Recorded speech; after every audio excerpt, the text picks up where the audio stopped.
Okay, so hello everyone. In this video, we will see how we can manipulate DOM.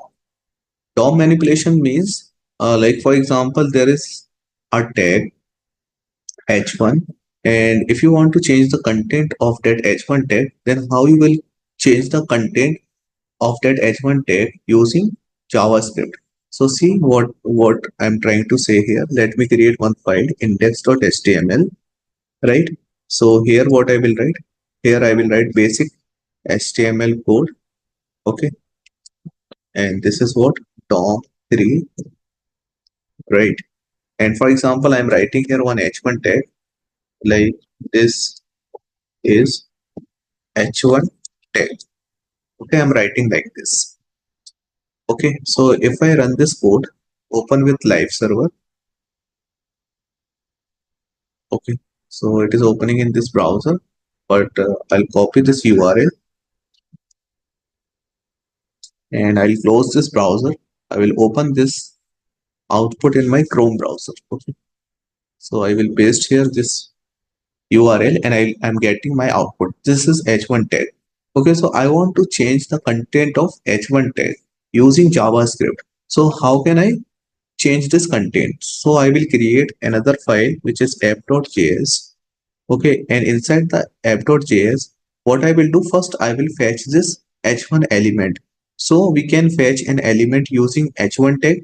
In previous videos, we have discussed there are 5 ways to fetch element, but here we will use id. Okay, I'm giving id as heading. Okay, so with the help of id, with the help of id, we will fetch this element. Okay, this element we will fetch. Then after we will change the content. So what I will write here? I will write here document dot get element by id. Okay, now I will write the element name. So what is my element name means? What is my id name?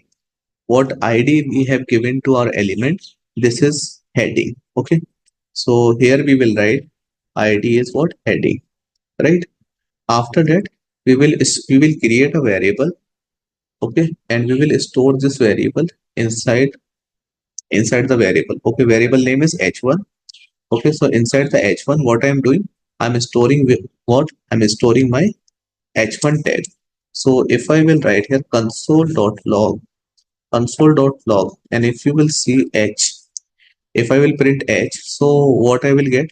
So you are writing code in what? JavaScript. If you want to check the JavaScript output, okay, so what this console will print? It will print h1 element, complete h1 element. So where we can check the JavaScript output, we have to go to the inspect. Okay, right click and go to the inspect, go to the console tab. Okay, so we are not getting any output because we didn't link our JavaScript. So we have to link our JavaScript here. Okay, so I will write here script tag, and here I will write src, and inside the src I will write the file name app.js, right? So when you see this h1 complete tag is coming, but what I want to change this content. So first I need to take this content. Okay, so here what I will do, I will take the content. So h1 dot inner text, when you write here inner text, means you will get the content. Okay, if you want to see what content I'm getting, so what I will do, inside the console.log, I'm writing what? I'm writing this. Then you will get what? Here you will get the content. Whatever content we have written, we can get this content, right? Okay. But I want to change the content. So how I will change the content? I will write here h1 dot inner text. Okay. Inner text equals to, I will write AAA.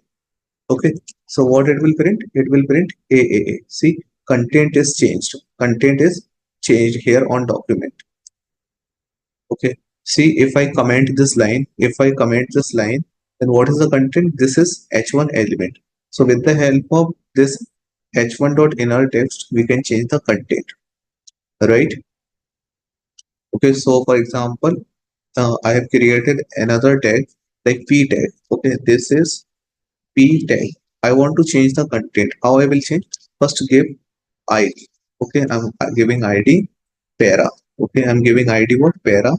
So what I will do, first I will write here document dot get element by id, and what is my id name? Para.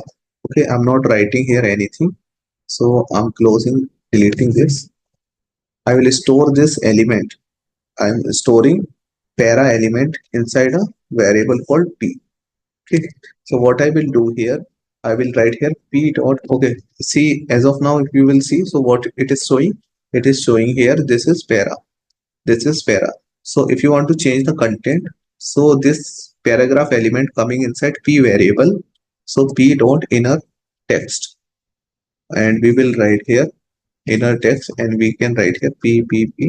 So it will replace, the content will replace by the ppp. So this is how we can change the content of html elements. All right, so thank you everyone for watching this video. In the next video we will see more about DOM manipulation. All right.